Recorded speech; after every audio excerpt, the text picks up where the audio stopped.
Guys, what's going on? My name is Ryan. I trade ETFs, and I'd like to make videos on the technical analysis that I'm seeing in the charts. Today we've got the 20-year Treasury Bond ETF, TLT, and we are on the weekly chart here. I've got this channel drawn right here, which has acted as pretty firm support and resistance lines over the course of the last 10 or so years. We come up here, we have a bottom, support, resistance, support, support, resistance, support, resistance, resistance, and we didn't come down here to set the support. However, psychologically, we were getting close to it. Let's go to the daily chart. So on the daily chart, we can see we are still in this larger channel. I've drawn some Fibonacci lines down here from our swing low to our swing high, and these are acting as support and resistance lines as price moves throughout this channel. It looks like we were supported here at the 38.2 and rejected here at the 61.8 and 50. Here at the 50 multiple times, as you can see, once, twice, 3, 4, 5 times, before we decided to come back into the pattern and break out.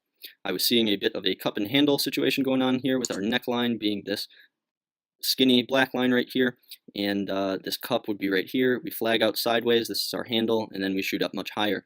We had our measured move coming from the top of our neckline to our bottom. We click and drag this to the point of breakout, which would be right about here in my opinion, and this was our complete measured move for the cup and handle pattern that we were seeing.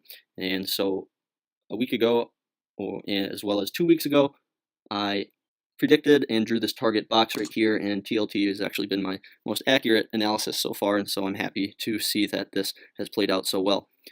This black line down here is marked as hard support line, and this black line right here is marked by hard support / resistance here. So if we do decide to come and roll back over and touch this line, this will be support now. This will be hard support, because previously it was hard resistance, and resistance becomes support once we break through it. So we're here at the 1 hour chart, and I saw this pennant situation going on here. As price gapped up into this, we come in, set our first resistance zone, set our first support zone. This is A, B, C, D, and E, and then we move up higher. And the measured move for this is by this black line right here. This black line represents our flag sort of pattern, and we would draw this to our apex point or point of breakout, which would be right here, and this would be the measured move for our pennant, which was actually perfectly where price came to get rejected off of. It also got rejected off of this upwards channel right here, which has been resistance.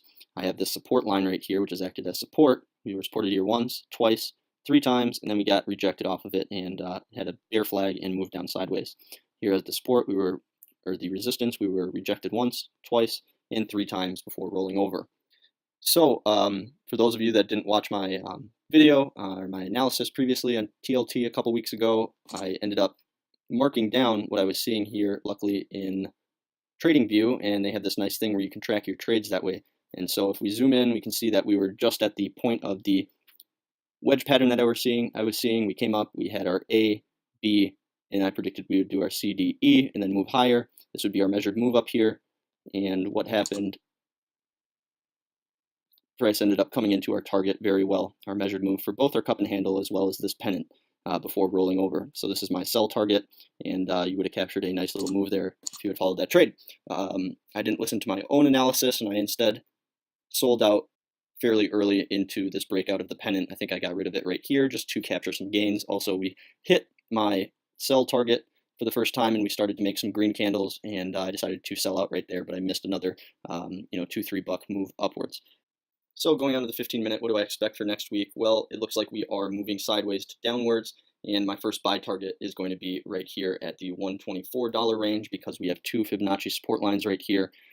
We also have an area of mild consolidation in this range where price previously stalled out and moved sideways, and so this is going to act as support as we come down into this price.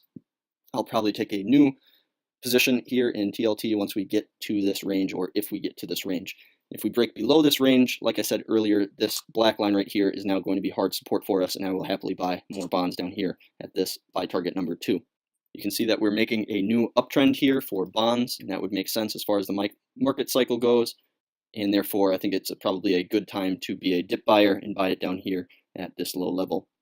For primarily long-term investors, you could do what I do and be a shorter term / swing investor and buy TMF, which is the 3 times bull bond ETF, when this comes back down to about 2065 area, and it's been about a $2.50 move from there to here, which is about 10% of the price. Let's go back to TLT real quickly and conclude on this image. So that's been my analysis this week for TLT, my price predictions, and I wish you the best of luck in trading. If you got anything out of this video, please like and subscribe. I really appreciate you guys' support so far. It keeps me going each week. So like I said, please like and subscribe, and have a happy 4th of July, you guys. Bye-bye.